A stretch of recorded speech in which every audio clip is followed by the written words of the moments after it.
seorang profesor matematika dari Amerika bernama Jeffrey Lang. Sejak muda ia telah mendeklarasikan dirinya sebagai ateis, tak percaya Tuhan, tak mau percaya Tuhan.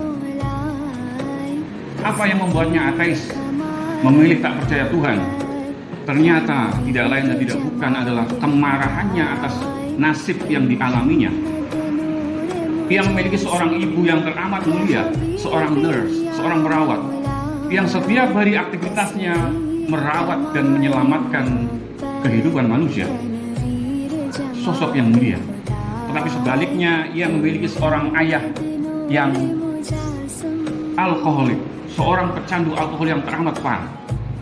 Yang disaksikan Jeffrey Lang sejak belia adalah menyaksikan kasus kekerasan dalam rumah tangga yang dilakukan ayahnya terhadap ibunya. Sampai suatu waktu, karena beban psikis maupun fisik yang tak tertahankan, ibunya meninggal dunia. Peristiwa inilah yang membuat Jeffrey Lang muda marah terhadap situasi, dan kemudian ia yang sebetulnya dididik sejak kecil sebagai Katolik taat marah terhadap Tuhan. Di mana letak keadilan Tuhan? Atau kenapa Tuhan yang katanya Maha Kuasa harus repot-repot menciptakan makhluk seperti ayah saya yang bejat? Kalau memang kitab suci diturunkan, para rasul diturunkan dalam ikhtiar menciptakan tatanan dunia yang aman dan damai, kenapa Tuhan tidak cukup menciptakan orang-orang seperti ibu saya saja? Kenapa harus ada makhluk bejat seperti ayah saya yang menyebabkan ibu saya meninggal dalam tekanan batin dan fisik yang luar biasa? Sejak itu ia yang dididik secara Katolik memutuskan untuk saya tak perlu percaya lagi, tidak ada Tuhan. Kalau memang ada Tuhan, kenapa harus ada peristiwa yang tidak adil seperti ini? Sebagian besar para ateis memilih dan memutuskan untuk menjadi ateis bukan karena persoalan teologis, tetapi lebih sebagai persoalan atau problem psikisosial, problem pengalaman hidupnya yang personal maupun pengalaman sosial, seperti Profesor Jeffrey Lang ini. Sampai suatu waktu ia tak sengaja membaca Al-Quran. Ini bukti bahwa Al-Quran adalah petunjuk.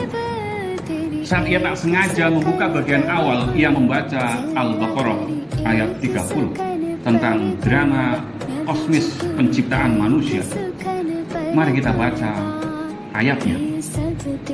Ketika Jeffrey Lang sekian tahun bertanya kenapa Tuhan menciptakan makhluk jahat seperti ayahnya, kenapa Tuhan tidak menciptakan saja orang-orang seperti ibu saya supaya dunia ini damai, ia tak sengaja membuka Al-Quran, lalu terbukalah Quran surah Al-Baqarah ayat 30. A'udzu billahi minasyaitonir rajim. Bismillahirrahmanirrahim. Wa idz qala rabbuka lil malaikati inni ja'ilun fil ardi khalifah. Qalu ataj'alu fiha man yufsidu fiha wa yasfiku ad-dima' wa nahnu nusabbihu bihamdika wa nuqaddisu lak. Qal inni a'lamu ma la ta'lamun. Dan ingatlah ketika Tuhanmu berfirman memaklumatkan kepada para malaikat. Allah berfirman, sesungguhnya aku hendak menjadikan khalifah, wakilku di bumi. Lalu malaikat bertanya dalam nada protes, apakah engkau hendak menjadikan orang yang merusak dan menumpahkan darah di sana, sedangkan kami bertasbih memujimu dan mensucikan namamu? Protes malaikat. Lalu Allah berfirman, sungguh aku mengetahui apa yang tidak kamu ketahui.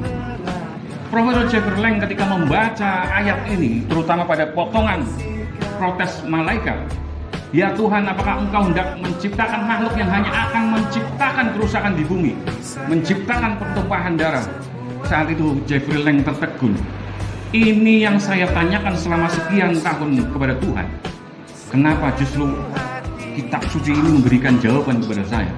Seolah-olah pertanyaan Jeffrey Lang yang sekian tahun ia tahan dan tak mampu jawab para tokoh agama saat itu, dijawab oleh Al-Quran pun 14 abad silam. Maka Jeffrey Lang setelah membaca lanjutan ayat itu dan seterusnya membaca keseluruhan Al-Quran, ia menyimpulkan ternyata Al-Quran lebih memahami diri saya daripada diri saya sendiri. Dalam konsepsi psikologi maupun filsafat, ada konsep tentang self, diri. Ada pertanyaan hipotesis paling mendasar, siapa yang lebih tahu tentang diri? kita atau orang lain. Seringkali kita merasa lebih kenal diri kita ketika orang lain menyatakan kita pelit misalnya.